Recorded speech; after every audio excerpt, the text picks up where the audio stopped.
পাকিস্তান অনেকটা দৃঢ়ভাবে ঘোষণা করেছে তাদের গোয়েন্দা সূত্র মতে ৩৬ ঘন্টার মধ্যে দেশটিতে আক্রমণ করবে ভারত।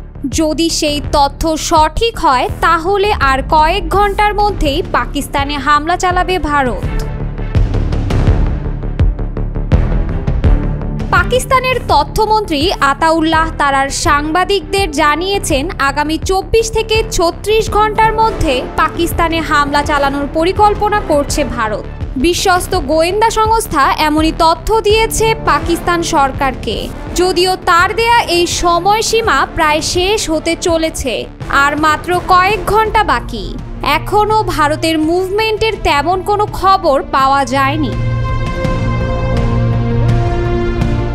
অন্য আরেকটি সূত্র বলছে ভারতের আক্রমণের পরিকল্পনা ফাঁস হয়ে যাওয়ায় নতুন করে পরিকল্পনা করছে মোদি সরকার। দফায় দফায় মিটিং করা হচ্ছে সামরিক বাহিনী সহ উচ্চ পদস্থদের সাথে। ধারণা করা হচ্ছে তথ্য ফাঁস হওয়ায় নতুন কৌশলে হাঁটছে ভারত। ভারত অধ্যুষিত কাশ্মীরের পেহেলগাম অঞ্চলে সন্ত্রাসী হামলার পর থেকেই উত্তপ্ত ভারত পাকিস্তান সম্পর্ক। এরই মাঝে পাকিস্তানে ভারত হামলা করার খবরটি প্রকাশ করেছে খোদ পাকিস্তানের তথ্যমন্ত্রী। মঙ্গলবার রাতে পাকিস্তানের তথ্যমন্ত্রী আতাউল্লাহ তারার সাংবাদিকদের জানান আগামী ২৪ থেকে ৩৬ ঘন্টার মধ্যে পাকিস্তানে হামলা চালানোর পরিকল্পনা করছে ভারত। পাকিস্তানের সংবাদ মাধ্যম ডন জানিয়েছে মঙ্গলবার রাতে ভারত সরকার তাদের সশস্ত্র বাহিনীকে অভিযান পরিচালনার পূর্ণ স্বাধীনতা দেওয়ার পরপরই পাকিস্তানের তথ্যমন্ত্রী সাংবাদিকদের সঙ্গে কথা বলেন। মোদি ৩ বাহিনীর প্রধান, প্রতিরক্ষামন্ত্রী রাজনাথ সিং ও জাতীয় নিরাপত্তা উপদেষ্টা অজিত দোভালের সঙ্গে বৈঠক করেন। প্রধানমন্ত্রীর বাসভবনে অনুষ্ঠিত উচ্চ পর্যায়ের এক বৈঠকে নরেন্দ্র মোদি বলেন সন্ত্রাসের বিরুদ্ধে ভারতের জাতীয় প্রতিশ্রুতি অটুট এবং তিনি ভারতের সামরিক বাহিনীর ওপর পূর্ণ আস্থা রাখেন। প্রধানমন্ত্রী সশস্ত্র বাহিনীর শীর্ষ নেতৃত্বকে জানিয়ে দেন হামলার প্রতিক্রিয়ায় কখন, কোথায় এবং কিভাবে অভিযান পরিচালনা করা হবে সে সিদ্ধান্ত নেওয়ার পূর্ণ স্বাধীনতা তাদের হাতে। ভারতের এ সিদ্ধান্তের পর সাংবাদিকদের সঙ্গে আলাপকালে তথ্যমন্ত্রী আতাউল্লাহ বলেন ভারত পেহেলগামের ঘটনায় জড়িত থাকার ভিত্তিহীন ও বানোয়াট অভিযোগের অজুহাত দেখিয়ে আগামী ২৪ থেকে ৩৬ ঘন্টার মধ্যে পাকিস্তানের বিরুদ্ধে সামরিক পদক্ষেপ নিতে চায়। এমন বিশ্বাসযোগ্য গোয়েন্দা তথ্য পাকিস্তানের কাছে আছে। আতাউল্লাহ তারার বলেন পাকিস্তান এই অঞ্চলে ভারতের স্বঘোষিত বিচারক ও সাজা কার্যকরের ভূমিকা তীব্রভাবে প্রত্যাখ্যান করছে। দেশটির এ আচরণ বেপরোয়া। তিনি আরও বলেন পাকিস্তান নিজেই সন্ত্রাসবাদের বড় ভুক্তভোগী এবং এই অভিশাপের যন্ত্রণা গভীরভাবে অনুধাবন করে। আমরা বিশ্বের যে কোনো জায়গায় সব সময় সব ধরনের সন্ত্রাসবাদ এবং এর বহিঃপ্রকাশের নিন্দা জানিয়ে আসছি। আতাউল্লাহ তারার বলেন দায়িত্বশীল রাষ্ট্র হিসেবে পাকিস্তান সত্য নিরূপণের জন্য বিশেষজ্ঞদের একটি নিরপেক্ষ কমিশনের মাধ্যমে বিশ্বাসযোগ্য, স্বচ্ছ ও স্বাধীন তদন্তের আন্তরিক প্রস্তাব দিয়েছে। তিনি বলেন দুর্ভাগ্যবশত যুক্তির পথ অনুসরণ করার পরিবর্তে ভারত স্পষ্টতই অযৌক্তিকতা এবং সংঘাতের বিপজ্জনক পথে হাঁটার সিদ্ধান্ত নিয়েছে, যার পরিণতি সমগ্র অঞ্চল এবং এর বাইরেও হবে বিপর্যয়কর। আতাউল্লাহ তারার বলেন ভারতের এ ধরনের যে কোনো সামরিক অভিযানের জবাব নিশ্চিতভাবে এবং দৃঢ়তার সঙ্গেই দেওয়া হবে। যে কোনো মূল্যে পাকিস্তানের সার্বভৌমত্ব ও ভূখণ্ডগত অখণ্ডতার রক্ষায় দেশটির সংকল্প পুনর্ব্যক্ত করেন তিনি। পাকিস্তানের তথ্যমন্ত্রী বলেন বিশ্বাসযোগ্য তদন্ত এড়িয়ে যাওয়াই ভারতের আসল মতলব প্রকাশের জন্য যথেষ্ট প্রমাণ। আন্তর্জাতিক সম্প্রদায়কে অবশ্যই এই বাস্তবতা সম্পর্কে সচেতন থাকতে হবে যে পাল্টাপাল্টি উত্তেজনা সৃষ্টি এবং এর পরবর্তী পরিণতির দায়ভার সরাসরি ভারতের উপর বর্তাবে। অন্যদিকে জাতিসংঘের মহাসচিব অ্যান্তোনিও গুতেরেসের সাথে এক ফোন আলাপে নয়াদিল্লিকে দায়িত্বশীল আচরণ ও সংযম প্রদর্শনের আহ্বান জানিয়েছেন পাকিস্তানের প্রধানমন্ত্রী শাহবাজ শরীফ। গুতেরেসের সঙ্গে আলাপে শাহবাজ বলেন, ভারতের কোনো দুর্ভাগ্যজনক আচরণের জবাবে পাকিস্তান তার সার্বভৌমত্ব ও ভৌগোলিক অখণ্ডতা পূর্ণ শক্তি দিয়ে রক্ষা করবে।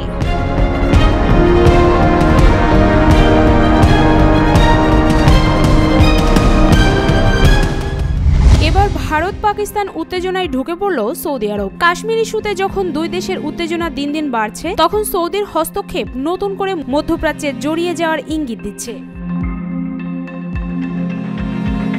ভারত নিয়ন্ত্রিত কাশ্মীরের পেহেলগামে ভয়াবহ বন্দুক হামলার জন্য পাকিস্তানকে দায়ী করেছে ভারত। পাকিস্তান তা নাকচ করেছে। দুই দেশ পাল্টাপাল্টি নানা পদক্ষেপ নিয়েছে। প্রতিবেশী বৈরী এই দুই দেশের সাবেক কর্মকর্তা সহ অনেকে উস্কানিমূলক কথা বলছেন। এতে পারমাণবিক শক্তিধর দুই দেশ সামরিক সংঘাতে জড়িয়ে পড়তে পারে বলে আশঙ্কা করা হচ্ছে। এরই মধ্যে সৌদি আরব দুই দেশের মধ্যে মধ্যস্থতার উদ্যোগ নিয়েছে।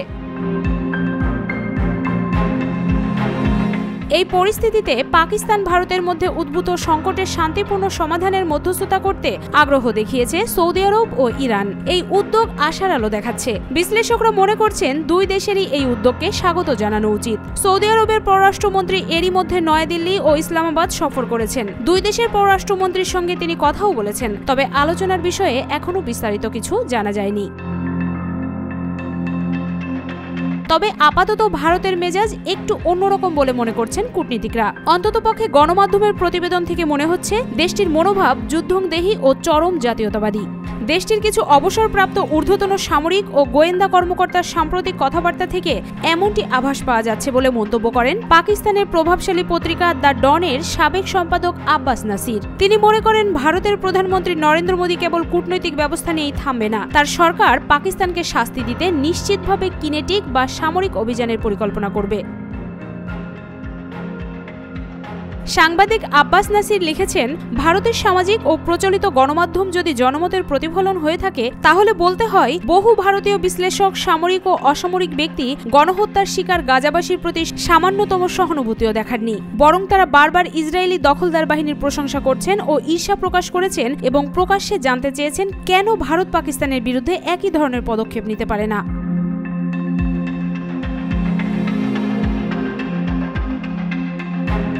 পাকিস্তানের প্রধানমন্ত্রী শাহবাজ শরীফ পেহেলগামের ঘটনার নিরপেক্ষ ও স্বচ্ছ তদন্তের প্রস্তাব করেছেন। এর মাধ্যমে তিনি যথেষ্ট বুদ্ধিমানের কাজ করেছেন। এর মাধ্যমে পাকিস্তানের বিপক্ষে ভারতের তরফে করা অভিযোগগুলো যাচাই করা যাবে। তারা যেসব অভিযোগ করেছে তা বৈধ বা বিশ্বাসযোগ্য না হলে বাতিল করে দেয়া যাবে। ভারতের কিছু শান্তিকামী মানুষ মনে করেন এই মুহূর্তে পাকিস্তানের দেয়া তদন্তের প্রস্তাব খুব বেশি গুরুত্ব পাবে না, কারণ 2008 সালের মুম্বাই হামলার তদন্তের কাজ পাকিস্তান যথাযথভাবে শেষ করেনি।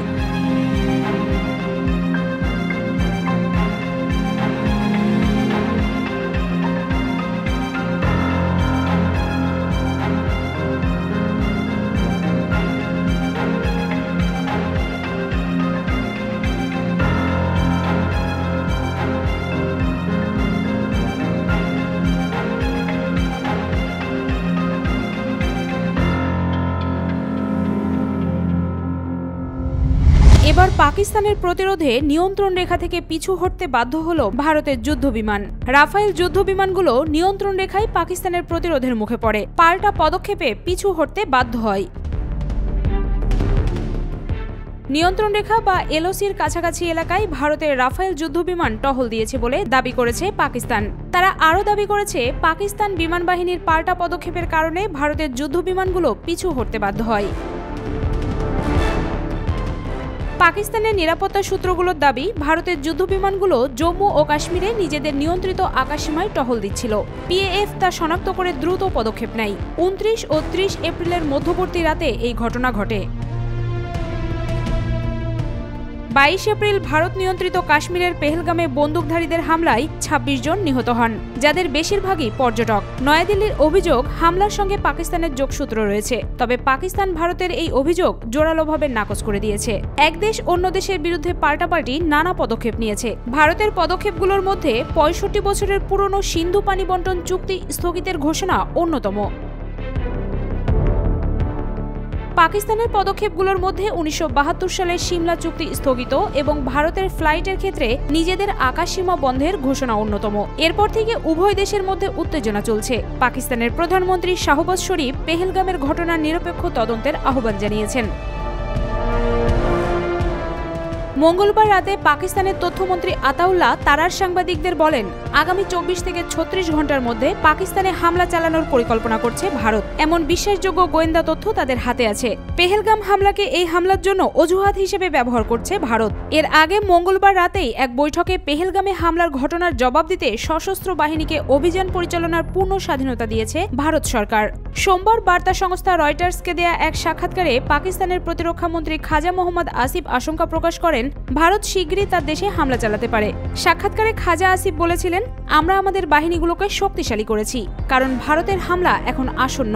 এমন পরিস্থিতিতে কিছু কৌশলগত সিদ্ধান্ত নিতে হয়, সেই সিদ্ধান্তগুলো নেওয়া হয়েছে। ভারতের হাতে ফ্রান্সের তৈরি 36টি রাফায়েল যুদ্ধবিমান রয়েছে।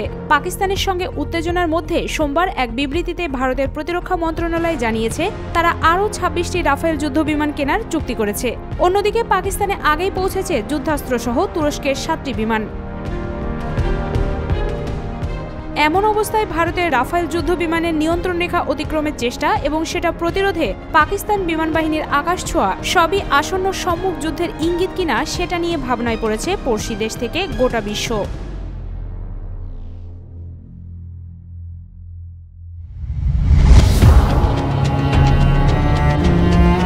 আকাশসীমা লঙ্ঘন করে পাকিস্তানে প্রবেশ করায় একটি ভারতীয় কোয়াডকপ্টার ড্রোন গুলি করে ভূপাতিত করেছে পাকিস্তানের সেনাবাহিনী।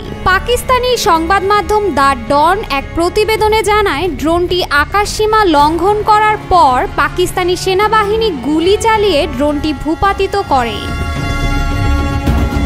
কোয়াডকপ্টার হচ্ছে একটি বিশেষ ধরনের মানববিহীন উড়ন্ত যান, যার 4টি ঘূর্ণায়মান প্রোপেলারের সাহায্যে এটি আকাশে উড়ে এবং নিয়ন্ত্রণ করা যায়। সামরিক ক্ষেত্রে কোয়াডকপ্টার প্রায়ই গোপন নজরদারি, সীমান্ত পর্যবেক্ষণ এবং গোয়েন্দা তথ্য সংগ্রহের কাজে ব্যবহৃত হয়, আর এমনটাই দাবি করেছে পাকিস্তান সেনাবাহিনী। ভারতীয় ড্রোনটি সেই গোয়েন্দার কাজই করছিল। পাকিস্তানি কর্মকর্তাদের দাবি, কোয়াডকপ্টারটি সীমান্তের ওপার থেকে নজরদারি চালানোর চেষ্টা করছিল। তখনই পাকিস্তানি সেনারা দ্রুত প্রতিক্রিয়া দেখিয়ে সেটিকে গুলি করে নামিয়ে আনে। এদিকে পাকিস্তানের প্রতিরক্ষা মন্ত্রী খাজা আসিফ বলেছেন, ভারত পাকিস্তানে আক্রমণ করবেই। পাকিস্তানের গোয়েন্দা সংস্থা ISI এর কাছেও এমন তথ্য রয়েছে। মঙ্গলবার পাকিস্তানের ভূখণ্ডে ভারতের ড্রোন ঢুকে পড়ায় পাকিস্তানের গোয়েন্দা সংস্থা দাবি করছে এটি হামলার পূর্ব লক্ষণ। এদিকে ভারতীয় হামলা প্রতিরোধে সব ধরনের প্রস্তুতি নিতে শুরু করেছে পাকিস্তান সেনাবাহিনী। কোয়াডকপ্টার ড্রোনটি পাকিস্তান সেনাবাহিনীকে যুদ্ধের জন্য প্রস্তুতি নিতে আগাম সতর্কবার্তা হিসেবে আকাশে উড়েছিল বলে মন্তব্য করছেন কূটনীতিকরা। আর পাকিস্তানের আকাশে ভারতীয়দের এই ড্রোন পরীক্ষায় সম্ভাব্য সংঘর্ষের ইঙ্গিত হতে পারে চিন্তা করেই প্রতিরোধের প্রস্তুতি নিচ্ছে পাকিস্তান। ড্রোনটি পাকিস্তান আকাশসীমায় ঢোকার সাথে সাথে তা ভূপাতিত করা হয়েছে। আর এই ঘটনায় ভারতও নড়েচড়ে বসেছে, কেননা পাকিস্তান যে চরম সতর্ক অবস্থায় রয়েছে, ড্রোনটি অল্প সময়ের মধ্যে ধ্বংস করাই সেটার প্রমাণ দিচ্ছে। ভারতীয় ড্রোন ধ্বংসের ঘটনা যখন ঘটে ঠিক তখন পেহেলগাম হামলার পর কাশ্মীর সীমান্তে পঞ্চম রাতের মতো ভারত পাকিস্তান সেনাদের মধ্যে গুলি বিনিময় ঘটছিল। ভারতের দাবি, সোমবার রাত থেকে মঙ্গলবার ভোর পর্যন্ত কুপওয়ারা, বারামুলা, আখনুর সেক্টরে দুপক্ষের মধ্যে গোলাগুলি হয়েছে। তবে পাকিস্তান এ বিষয়ে এখনো আনুষ্ঠানিকভাবে কিছু জানায়নি। হতাহতের কোনো খবর পাওয়া যায়নি। কাশ্মীরের পেহেলগামে গত 22 এপ্রিল সন্ত্রাসী হামলায় 26 জন পর্যটক নিহতের ঘটনায় ভারত পাকিস্তানের মধ্যে তুমুল উত্তেজনা বিরাজ করছে। এই ঘটনার জের ধরে দুই দেশের সীমান্তে একাধিকবার গোলাগুলির ঘটনাও ঘটে।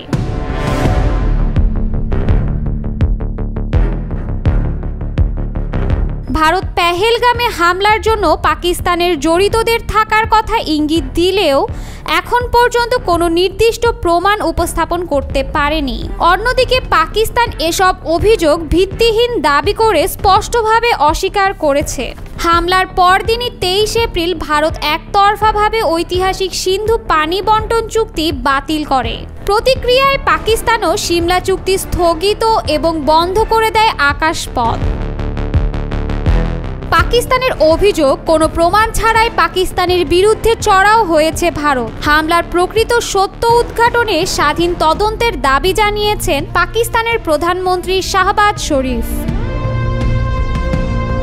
সংবাদ মাধ্যমটি বলছে, পেহেলগাম হামলার পর ভারত পাকিস্তানের মধ্যে উত্তেজনার ভেতরেই আজাদ কাশ্মীরের নিয়ন্ত্রণ রেখা LOC-তে ভারতের একটি নজরদারি ড্রোন ভূপাতিত করেছে পাকিস্তান সেনাবাহিনী। যদিও এ নিয়ে ভারতের কোনো প্রতিক্রিয়া পাওয়া যায়নি।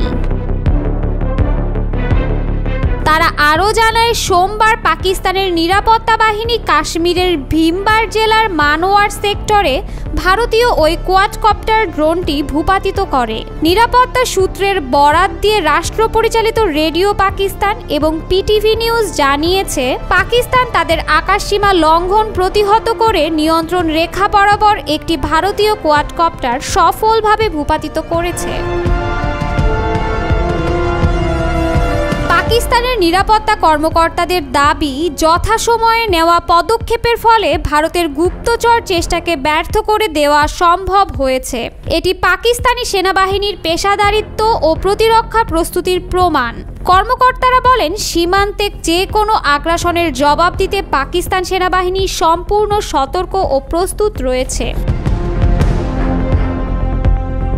পেহেলগামে এই হামলার জন্য পাকিস্তানকে দায়ী করে দেশটির বিরুদ্ধে একাধিক ব্যবস্থা নেওয়ার কথা ঘোষণা করেছে ভারত। পাকিস্তানও জানিয়েছে, তারা সিমলা চুক্তি সহ ভারতের সঙ্গে সব চুক্তি সাসপেন্ড করছে। তারপর থেকেই জম্মু ও কাশ্মীর ও লাদাখে প্রতি রাতে গুলির লড়াই চলছে। জার্মান সংবাদ মাধ্যম ডয়েচে ভেলের প্রতিবেদনে বলা হয়েছে, গত বৃহস্পতিবার থেকে প্রতি রাতেই কাশ্মীর সীমান্তে ভারত পাকিস্তানের সেনাবাহিনীর মধ্যে গোলাগুলি চলছে। তারা আরও জানায়, প্রতিদিন রাত 12টার পর গুলি চলছে, ভোরে থেমে যাচ্ছে, তবে শুধু গুলিই চলছে। প্রতিবেদনে আরও বলা হয়, সীমান্তে প্রচুর সেনা মোতায়েন করেছে ভারত, ব্যাপক মুভমেন্ট হচ্ছে।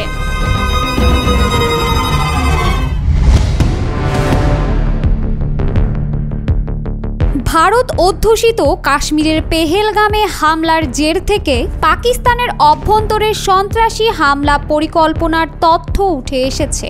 পাকিস্তান সেনাবাহিনীর দাবি, ভারতের পৃষ্ঠপোষকতায় পাকিস্তানের অভ্যন্তরে সক্রিয় সন্ত্রাসী নেটওয়ার্কের প্রমাণ তারা হাতে পেয়েছে।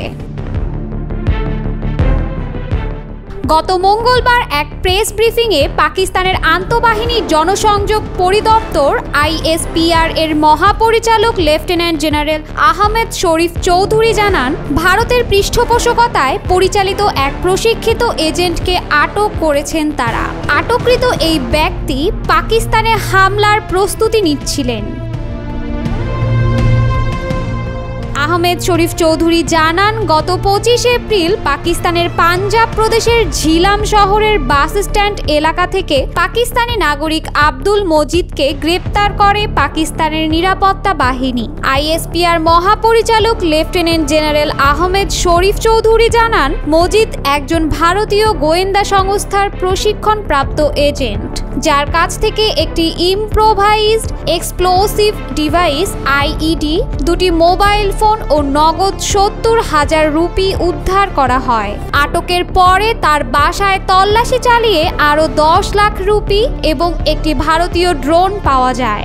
আরও চাঞ্চল্যকর তথ্য প্রকাশ করে জানানো হয়, এই ব্যক্তির সাথে সরাসরি যোগাযোগ ছিল ভারতীয় সেনাবাহিনীর এক জুনিয়র কমিশনপ্রাপ্ত কর্মকর্তা সুবেদার সুখবিন্দারের, যিনি তাকে সুনির্দিষ্ট স্থানে বিস্ফোরক সংগ্রহের নির্দেশ দেন। উদ্ধার হওয়া সরঞ্জামের ফরেনসিক বিশ্লেষণে এমন প্রমাণ মিলেছে যা যে কোনো আন্তর্জাতিক নিরপেক্ষ সংস্থার যাচাই করার উপযোগী বলেও দাবি পাকিস্তান সেনাবাহিনীর। চৌধুরী বলেন, এই ঘটনা ভারতের রাষ্ট্রীয় পৃষ্ঠপোষকতায় পরিচালিত সন্ত্রাসবাদের একটি ক্ষুদ্র উদাহরণ মাত্র। তিনি অভিযোগ করেন, কাশ্মীরের পেহেলগাঁও হামলার পর ভারতের পক্ষ থেকে কোনো তদন্ত ছাড়াই পাকিস্তানকে দোষারোপ করা হয়, যা অভ্যন্তরীণ ব্যর্থতা এবং রাজনৈতিক উদ্দেশ্য আড়াল করতেই করা হয়েছে। ভারতের কাশ্মীর অংশের অনন্তগাঁও জেলার পেহেলগাঁও এলাকায় গত সপ্তাহে পর্যটকদের ওপর হামলায় ২৬ জন নিহত হয়। পেহেলগাঁও হামলার জের ধরে বিচার বিশ্লেষণ ছাড়াই পাকিস্তানকে দোষারোপ করে সিন্ধু চুক্তি বাতিলের ঘোষণা দেয় ভারত। এর আগে আকাশপথ, জলপথ, স্থলপথ থেকে শুরু করে সব ধরনের বাণিজ্যিক সম্পর্ক পাল্টাপাল্টি স্থগিত করেছে ভারত পাকিস্তান। এছাড়াও পাকিস্তানে নিযুক্ত প্রতিরক্ষা উপদেষ্টাদের প্রত্যাহার করে নেয় ভারত এবং ইসলামাবাদে থাকা কূটনৈতিক কর্মীদের সংখ্যা ৫৫ থেকে কমিয়ে ৩০ জনে নামিয়ে আনার সিদ্ধান্ত নিয়েছে।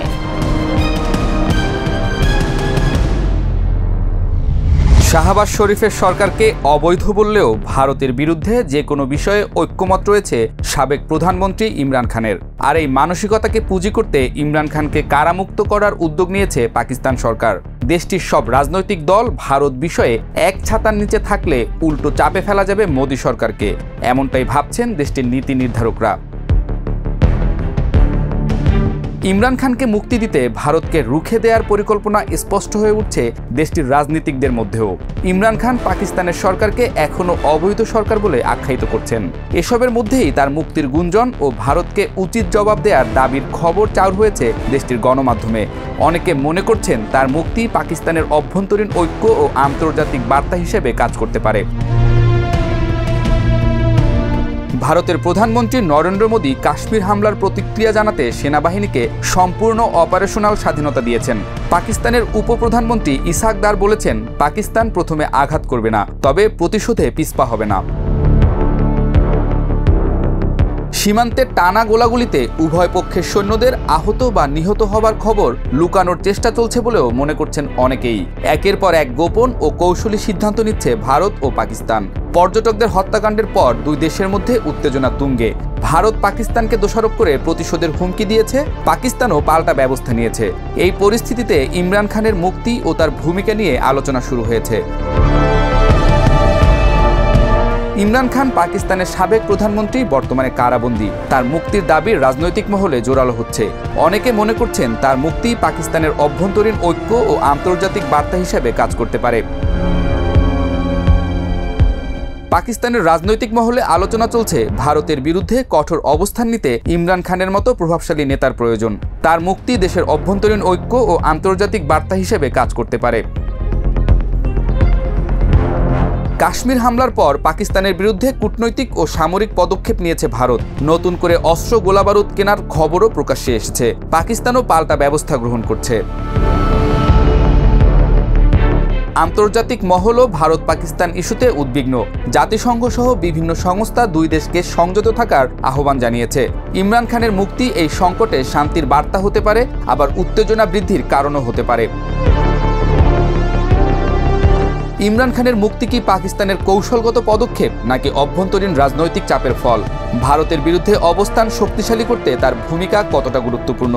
উত্তর সময়ই দেবে। পাকিস্তান ও ভারতের মধ্যে উত্তেজনা বৃদ্ধি পাওয়ায় দুই দেশের নাগরিকদের মধ্যে উদ্বেগ ও অস্থিরতা দেখা দিয়েছে। পারিবারিক সম্পর্কের উপরও এর প্রভাব পড়েছে। কাশ্মীরের পেহেলগামে হামলার পর ভারত সরকার নিরাপত্তা ব্যবস্থা জোরদার করেছে এবং বেশ কিছু পর্যটন কেন্দ্র বন্ধ করে দিয়েছে। এটি কাশ্মীরের পর্যটন শিল্পের উপর নেতিবাচক প্রভাব ফেলছে। পাকিস্তান ও ভারতের মধ্যে সীমান্তে গুলি বিনিময় অব্যাহত রয়েছে, যা পরিস্থিতিকে আরও জটিল করে তুলছে। এই সংঘর্ষগুলি দুই দেশের মধ্যে সামরিক উত্তেজনা বৃদ্ধির ইঙ্গিত দেয়। ইমরান খানের মুক্তি ও দুই দেশের সম্পর্কের ভবিষ্যৎ নির্ভর করছে আন্তর্জাতিক সম্প্রদায়ের ভূমিকা ও নেতৃত্বের কৌশলগত সিদ্ধান্তের উপর। এই সংকটের সমাধানে কূটনৈতিক উদ্যোগ ও সংযমের প্রয়োজনীয়তা অপরিসীম। দুই দেশের মধ্যে শান্তি প্রতিষ্ঠার জন্য আন্তর্জাতিক সহায়তা গুরুত্বপূর্ণ ভূমিকা পালন করতে পারে।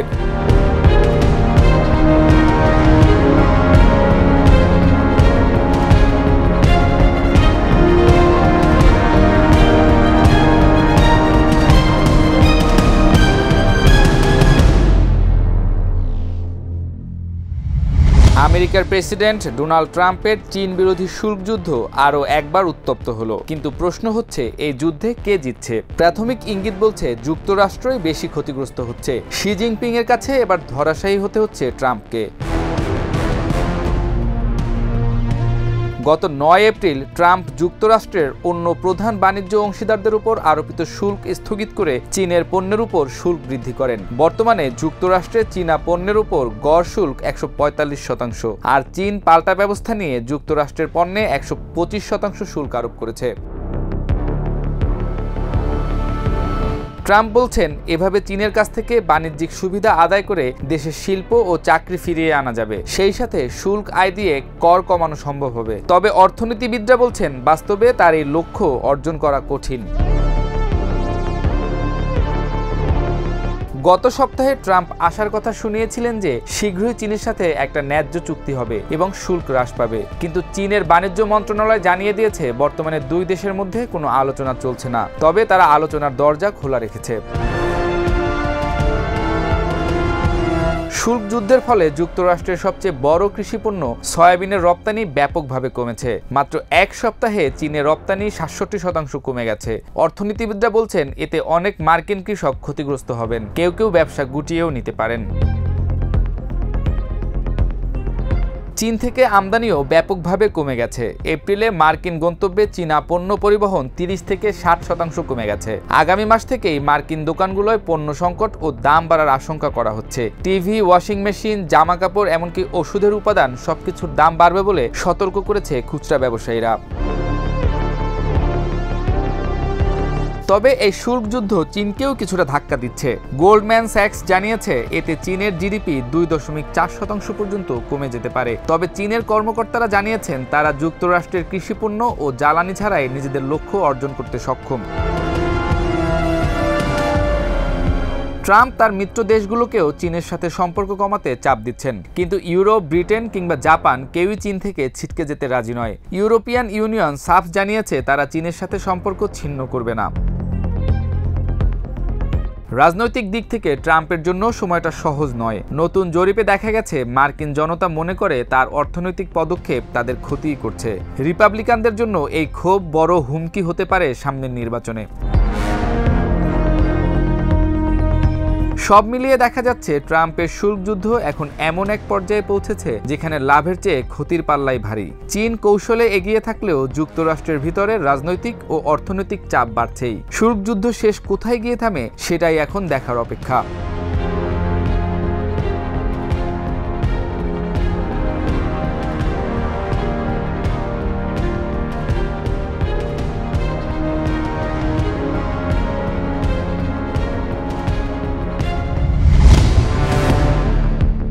এক এক সময় এক এক ঘটনা ঘটিয়ে বিশ্ব রাজনীতির আলোচনায় থাকেন কিম জং উন। এবার কোনো কারণ ছাড়াই নতুন জাহাজ চোয়ে হিউন থেকে নানা ধরনের ক্ষেপণাস্ত্র উৎক্ষেপণ করে প্রতিবেশী দেশগুলোর ঘুম হারাম করে দিচ্ছেন কিম।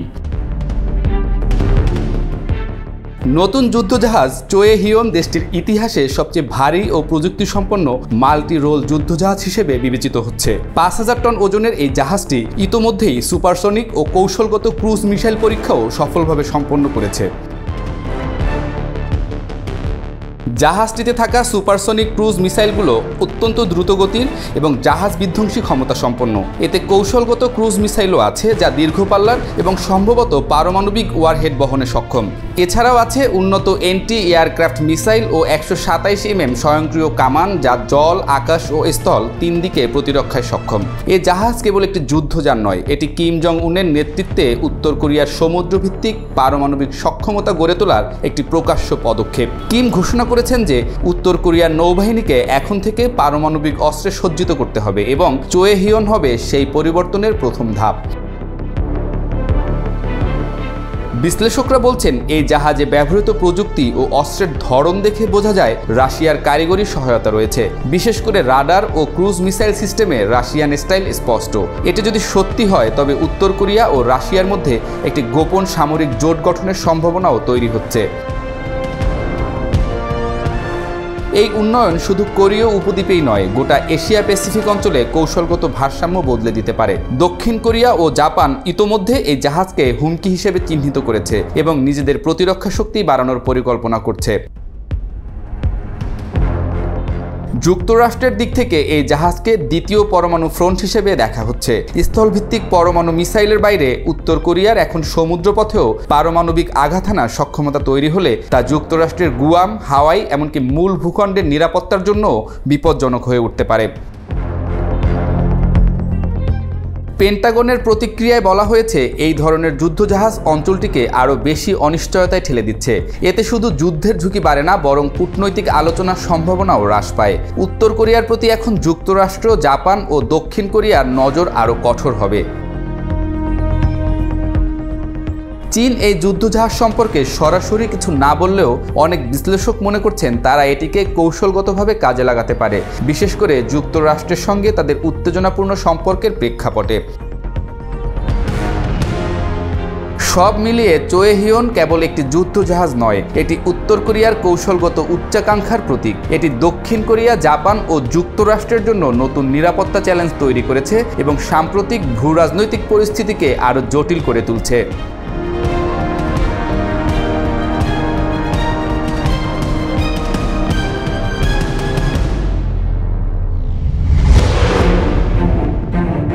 নেতৃত্বের চার বিভক্তিতে টালমাটাল হয়ে পড়েছে গোটা বিশ্ব। একদিকে পশ্চিমা গণতান্ত্রিক জোটে যুক্তরাষ্ট্র ও তার মিত্ররা, অন্যদিকে চীন, রাশিয়া, উত্তর কোরিয়ার মনোবাসনা স্পষ্ট হচ্ছে। গ্লোবাল পিস ইন্ডেক্স অনুযায়ী ইয়েমেন, সুদান, আফগানিস্তান ও ইউক্রেন বিশ্বের সবচেয়ে অশান্ত দেশগুলোর মধ্যে অন্যতম এবং মধ্যপ্রাচ্য ও উত্তর আফ্রিকা হচ্ছে পৃথিবীর সবচেয়ে অশান্ত অঞ্চল। এসব অঞ্চলের টালমাটাল পরিস্থিতিতে বড় শক্তিগুলোর ছায়াযুদ্ধ আরও স্পষ্ট হয়ে উঠছে, বিশেষ করে মধ্যপ্রাচ্যে, যেখানে ইসরায়েল ফিলিস্তিন সংঘাত আবারও জ্বলন্ত অবস্থায় পৌঁছেছে। সেখানে যুক্তরাষ্ট্রের একতরফা সমর্থন পশ্চিমা জোটের ভাবমূর্তিকে দারুণভাবে ক্ষতিগ্রস্ত করছে। গাজার যুদ্ধ, ফিলিস্তিনে বেসামরিক হতাহতের ঘটনা এবং আন্তর্জাতিক ফোরামে যুক্তরাষ্ট্রের একঘরে হয়ে পড়া স্পষ্ট করে দিয়েছে যে বিশ্ব এখন আর আগের মতো সহজে মার্কিন যুক্তরাষ্ট্রের নেতৃত্ব মেনে নিতে প্রস্তুত নয়। বিশেষ করে জাতিসংঘ ও অন্যান্য আন্তর্জাতিক সংগঠনে যুক্তরাষ্ট্র ও ইসরায়েল ক্রমশ নৈতিক চাপের মুখে পড়ছে। এ অবস্থায় ইরান, তুরস্ক, সৌদি আরব, কাতার এবং লেবাননের মতো মধ্যপ্রাচ্যের শক্তিগুলো নিজেদের ভূমিকা পাল্টাচ্ছে। ইরান প্রকাশ্যে ইসরায়েল বিরোধী ফ্রন্ট শক্তিশালী করছে, হিজবুল্লাহ ও অন্যান্য গোষ্ঠীর মাধ্যমে যুদ্ধের পরিধি ছড়িয়ে দিচ্ছে। তুরস্ক চুপচাপ হলেও আঞ্চলিক নেতৃত্বের নতুন সমীকরণে চোখ রাখছে। সৌদি আরব এবং কাতার যুক্তরাষ্ট্রের পুরনো মিত্র হলেও এখন অনেক বেশি কৌশলী এবং নিরপেক্ষ থাকার চেষ্টা করছে, বিশেষ করে গাজার মানবিক সংকটের পরে। লেবাননও ইসরায়েল বিরোধী আন্দোলনে নতুন করে সক্রিয় হয়ে উঠেছে, যা অঞ্চল জুড়ে নতুন উত্তেজনা ছড়াচ্ছে। চীন ও রাশিয়া নিজেদের ঐতিহাসিক আঞ্চলিক আকাঙ্ক্ষা পূরণের স্বার্থে মার্কিন নেতৃত্বাধীন বিধানকে বাধা হিসেবে দেখছে। প্রকৃতপক্ষে গত কিছু বছরে চীন তার সামুদ্রিক এলাকাসমূহে দাবি জোরদার করেছে এবং রাশিয়া ইউক্রেনে সামরিক আগ্রাসন চালিয়ে যাচ্ছে, যা দুই দেশকে ব্যাপক গণতান্ত্রিক প্রতিরোধ গড়ে তুলতে প্ররোচিত করছে। এই একরোখা অক্ষের সদস্য উত্তর কোরিয়াও সামরিকভাবে ব্যাপক সক্রিয়। সাম্প্রতিক সময়ে দেশটি রাশিয়াকে সমর্থন জানিয়ে ক্ষেপণাস্ত্র ও সাবমেরিন প্রযুক্তি পেয়েছে।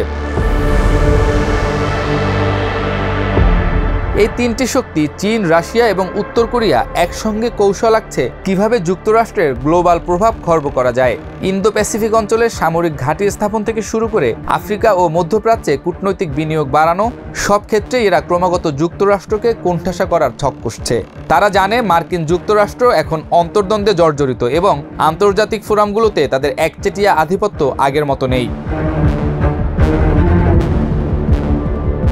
অপরদিকে যুক্তরাষ্ট্র দীর্ঘদিন ধরে পশ্চিমা বিশ্ব ব্যবস্থার প্রভাবশালী নেতা থাকলেও এখন অনেক চ্যালেঞ্জের মুখে পড়েছে। উদীয়মান শক্তি, বিশেষ করে চীনের উচ্চস্বর এবং আমেরিকার অভ্যন্তরীণ রাজনৈতিক বিভাজন ও অর্থনৈতিক বৈষম্য দেশটির নেতৃত্বকে দুর্বল করছে। যুক্তরাষ্ট্রের নেতৃত্বাধীন গণতান্ত্রিক দেশগুলোর জোট শক্তিশালী থাকলেও এইসব চ্যালেঞ্জ মোকাবিলায় প্রচলিত পথগুলো যথেষ্ট নয়। মধ্যপ্রাচ্যে ইসরায়েলের প্রতি নিরঙ্কুশ সমর্থন ও ফিলিস্তিন সংকটে পশ্চিমা বিশ্বের বিভক্তি যুক্তরাষ্ট্রের কৌশলগত অবস্থানকে আরও দুর্বল করে তুলছে। বিশ্ব এখন এক অস্থির সন্ধিক্ষণে দাঁড়িয়ে, যেখানে নেতৃত্বের প্রশ্নে নিশ্চিত কিছু বলা কঠিন।